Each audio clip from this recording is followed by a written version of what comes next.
Visual novels are not something I often tread the waters of when it comes to my video games, but hey ho, when in Honjo, right? A place full of beautiful landscapes, bizarre characters and more mysteries than I bargained for.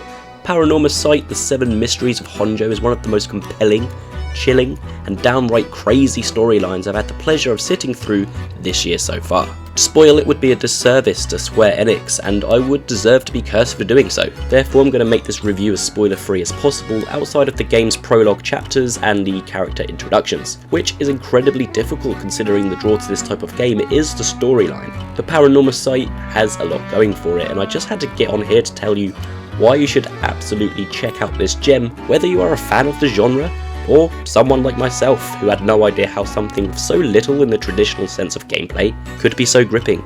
Welcome to the broadcast. My name is George. A huge thanks to Square Enix for providing the channel with a copy of the game for this review. It is massively appreciated.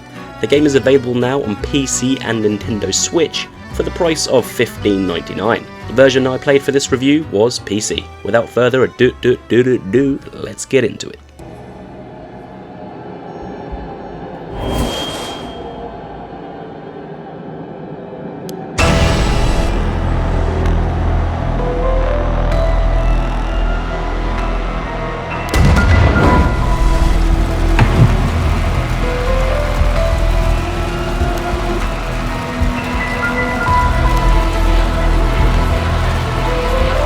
Paranormasight, the Seven Mysteries of Honjo is primarily a visual novel and part point-and-click adventure presented in a 2D beautifully drawn art style. It takes place in Honjo, the Sumida ward of Tokyo, Japan, and from the illustrations alone you get a real sense of place, despite there being no true exploration, and this is a compliment to the brilliant atmosphere the title oozes with almost every frame.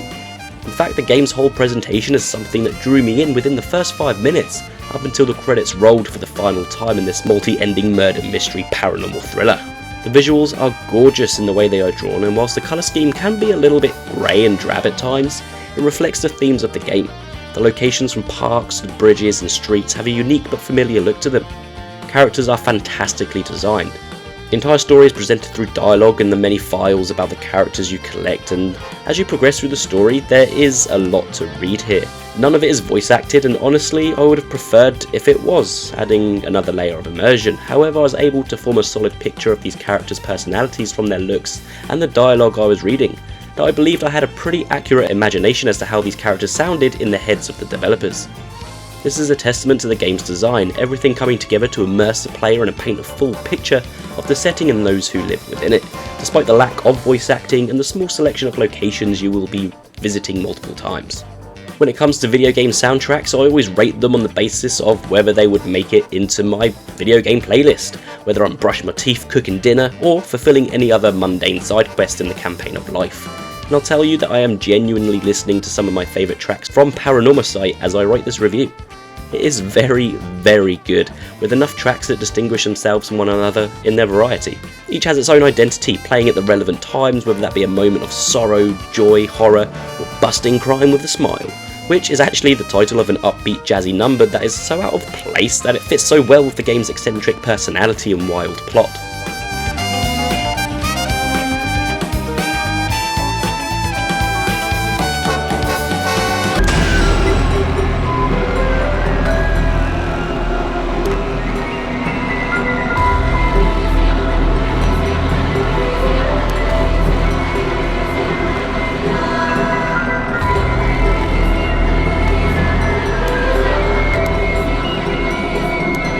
Our story begins with being introduced to the narrator.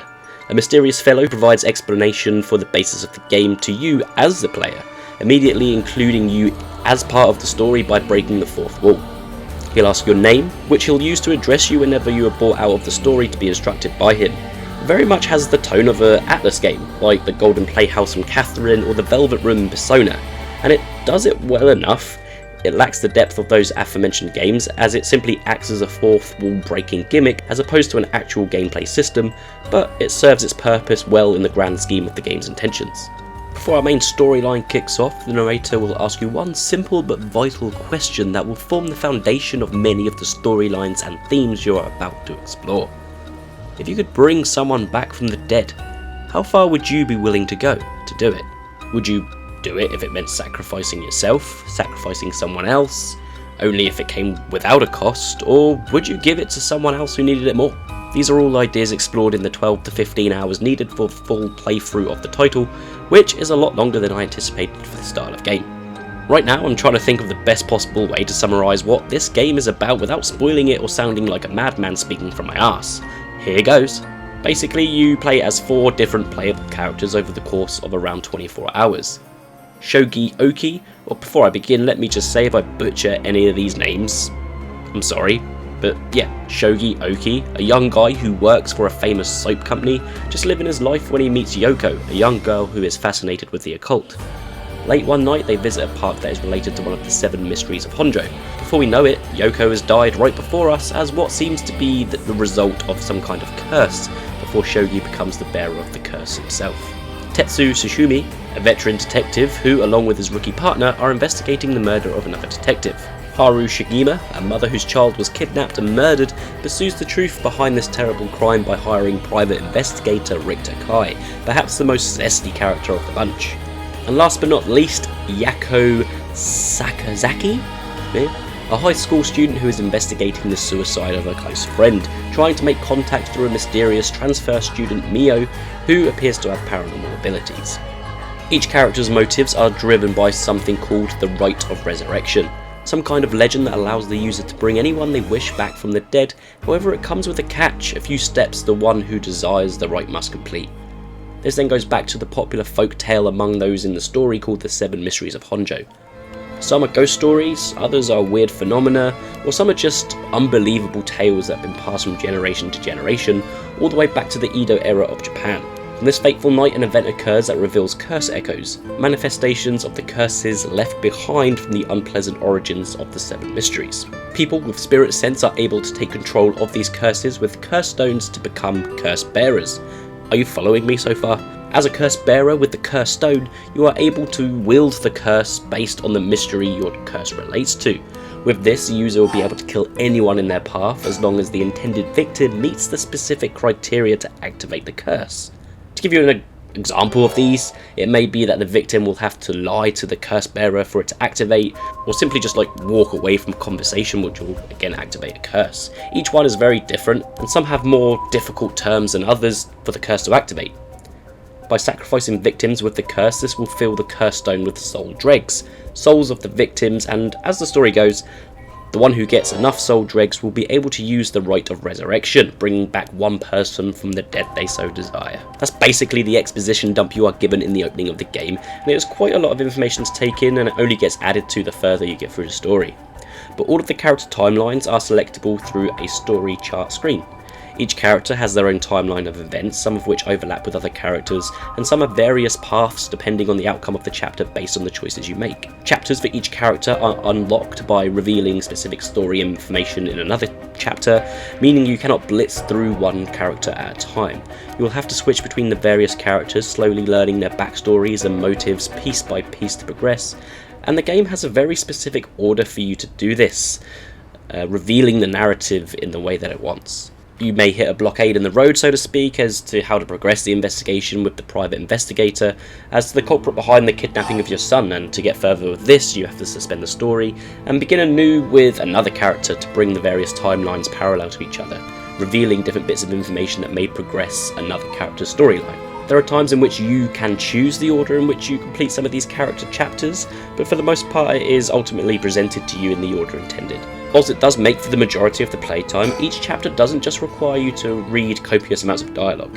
You take control of the characters from a first-person perspective, where you can pivot around 360 degrees to view your surroundings. You can click on objects to learn more about them, collect items that may prove useful to you at some point, and there are some puzzles in the game to solve, whether that be kind of like an escape room kind of thing, or more narrative-driven puzzles as to how to activate a curse or progress the story in the right way. These puzzles sometimes are genuinely genius, and being a visual novel before a puzzle game, each solution cleverly corresponds with some information or maybe a bit of dialogue you've listened to prior to being presented with the puzzle. The first of its kind, quite early on in the game, I was completely bloody stumped as to how to progress, but upon reading some of the lore within the game and thinking outside the realms of the game itself, I found the answer and it blew my mind and made me think to myself, okay, so if this carries on like this, I am in for an unexpected treat. And I was not wrong.